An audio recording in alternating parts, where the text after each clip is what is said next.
Tyler Dunne joins us on the Wester Hotline. Tyler Dunne of GoLongTD.com.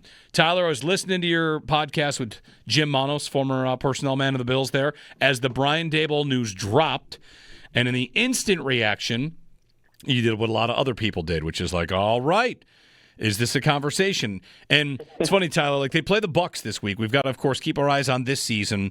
And anybody talking about the Daboll idea is, of course, their heart is trying to figure out an answer for this season. I wanted to get you on about relationships because, you know people that have worked with McDermott. You have had lengthy conversations with the head coach over the last couple of years as well. So run through us how the Daboll idea hits when that news comes down the other day. Yeah, that's where the mind instantly goes, is we saw the absolute best version of Josh Allen, a unicorn, with Brian Daboll. I mean, that's what we see with our eyes, right? Like, we all remember 2021. We all remember, but they get blasted by Jonathan Taylor and the Colts, and we're calling them a soft football team, and then they lose to Mac Jones throwing the ball 3 times in the wind game, and then they go down to Tampa. It's embarrassing. They're getting killed at halftime. And what happened at halftime? What I was told by some players, Brian Daboll basically said, F it, we're going to unleash the beast, and Josh Allen goes scorched earth that second half. They win some games. He has the perfect game in the wild card against New England. He goes to Arrowhead, 13 seconds. We don't need to talk about that for 20 minutes. Right. But I think everybody can probably agree, even though he was the MVP last year, that run he had is some of the best quarterbacking I know I've ever seen in my lifetime. And he played free. He played, without any doubt in his mind. There isn't that little voice in the back of his head thinking, maybe I slide here, maybe I step out of bounds, maybe I don't gun it downfield between those defenders. There was talent all over the place. So, yeah, that's where my mind goes, is that's what we see. And then what we don't see, and this is all in part 3 of our series in 2023, is the relationship where it's like a father-son dynamic. They were unbelievably close behind the scenes. They'd hang out off the field. And look, it's not like Brian Daboll is coddling Josh Allen either. Like this, yeah. He was hard on him. I mean, he was fiery, and Josh Allen could take it. Right, son of a farmer, no offers. Like he can accept hard coaching in a way that kind of, I guess, Tom Brady was, and some of the greats could. So it just seems like, holy hell, like, is this a gift from the football gods? And you can bring him into your building. Now, I'm sure we'll get to this. There's another relationship dynamic. Brian Daboll and Sean McDermott did not get along. It was bad, really bad at the end. That was also, 3.5, 4 years ago. Yeah. So maybe time has healed. Maybe McDermott has evolved. And maybe McDermott's interested in winning Super Bowls and realizes having him in this building is the best thing for my quarterback.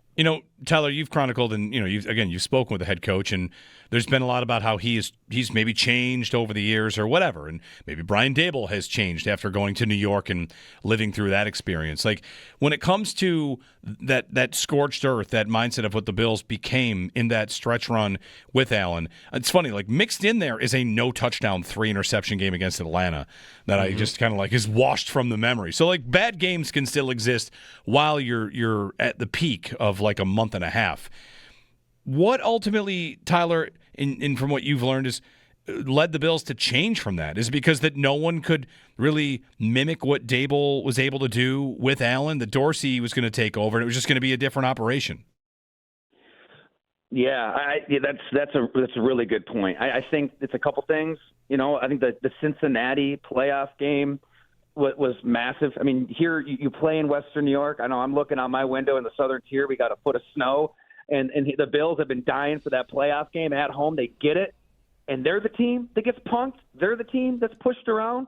I get it too. Like Brandon Beane and Sean McDermott, the logic of, wow, we have to get tougher. We have to be the team that physically pushes teams around and toggle between play styles. I remember I had Isaiah McKenzie on the pod that offseason, and he created a little bit of a stir with Bengals fans, but he was right. He's like, man, if that game's in a dome, we're winning. And they were kind of built for a dome. I think a lot of players said the same thing. So what do? They try to thread the needle. And you've been able to hit on this, and it's such a great point. What is that balance? Because I get it. Like, you play in this weather, you've got to be able to run the ball. You've got to be able to stop the run. You need an offensive line that's pushing people around.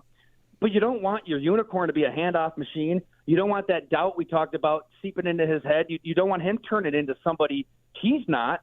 And he was the MVP last year, so they were able to strike a balance, scoring 30 points, 8 straight games. They weren't the problem at Arrowhead in the AFC Championship game. So that seems to be that balance. But, man, you're kind of walking a tightrope to where now Kincaid goes down, Josh Palmer goes down, the defense has injuries, and, you get blasted by the Miami Dolphins 30-13. Yeah. I also wonder about Daboll, Tyler. Like, Daboll was, as you said it, like, let loose, let's just throw the ball all over the place.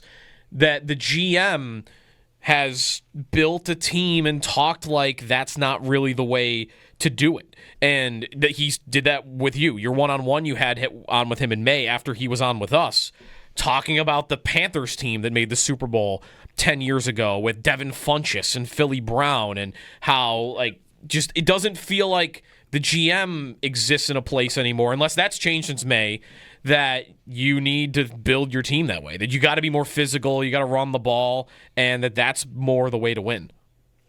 That's definitely what he believes. I think he believes that the best way to help Josh Allen, and I get it, is to play better on defense in the playoffs, right? When you're facing Mahomes and you're facing Burrow that one time, and you can't get a stop at all. Like that's been the problem, and I think he's not overthinking it. Like, okay, I'm gonna give my head coach, a defensive-minded head coach, like a full menu of options here on the D line, and get him a Maxwell Harrison who can stick with these Chiefs receivers on the crossers and the deep routes. And it makes a lot of sense, but yeah, there is other logic where, okay, you could just load up on weaponry, release the Kraken, and try to score 30, 40 points a game because you've seen it out of your defense. It just hasn't worked. Maybe you just don't worry about stopping them and you just try to blowtorch. So I don't know what's right. I think it's important to kind of look at the big picture where when Tom Brady is ruling everything in the NFL and Peyton Manning and Aaron Rodgers and Drew Brees steal some rings. I mean, they did get some help from their defense at various points. Like even Rodgers in that playoff run when he's unbelievable. Nick Collins has a pick six, and the week prior, B.J. Raji's dropping into coverage and picking off a pass against the Bears. I think Tramon Williams had a pick six the week before that. Like you're getting plays out of your defense. Yeah. And that's where I kind of get Bean's exasperation. It's like, man, like we're getting nothing out of our defense in the playoffs. What are the plays? Taron Johnson against the Ravens in 2020, Terrell Bernard last year against the Ravens. Other than that, there's been nothing. So he's thinking, all right, I'm just going to give my coach all these different players, and maybe we get a couple of those plays this time around.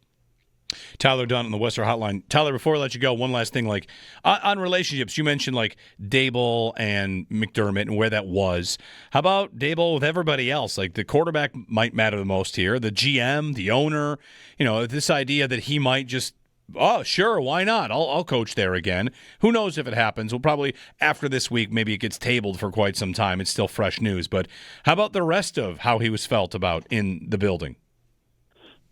What I was told is Brian Daboll had a very close relationship with Terry and Kim Pagula. And there was a coach on staff. Granted, remember, this is 3-4 years ago. Sure.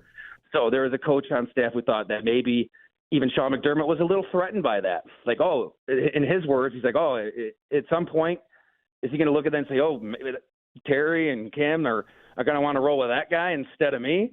Now, as it turned out, he gets the Giants job. He moves on, and I think that the head coach here now and ownership have a great relationship. I mean, that's been well documented. So, like I said, things evolve, things change.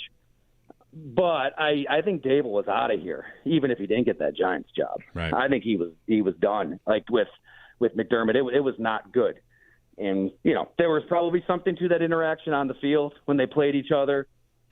The thing is, though, like if professional sports are so fascinating. McDermott is interested in winning Super Bowls. It drives him every day. We sat down and talked about it. You can see it and feel it. And if that is at the forefront, and you want to do everything in your power to deliver a Vince Lombardi trophy to the city starving for it, I think you do everything you could to get him in the building at some point. If it got to that, not even as an OC. And like you made a great point on undermining Joe Brady, who I think has done a really good job. Overall, big picture. Hey, it's a big boy business. Yep. Dan Campbell just took play calling duties from John Morton, and they scored 44 points. Hey, you just got to handle it. I wouldn't be surprised if McDermott was able to get to that point. Would Daboll be willing to get to that point? I really don't know. I'd be guessing. But right now, he's probably just trying to take a deep breath, right, after everything that happened with the Giants and get on with his life. We'll see how these next few weeks unravel. They go out there and they put 30-40 on the Bucks, and they beat Houston. I guess it's all moot. Tyler Dunne on the Western Hotline. His website, of course, golongtd.com. You got to get there. You got to subscribe. Read all his long-form reporting, all the podcasts, all the happy hours, all the good stuff. Tyler, thank you as always. Hey, thank you, guys. Appreciate you having me on. All right. Tyler's latest piece up at his website is about the Packers offense in a world of hurt.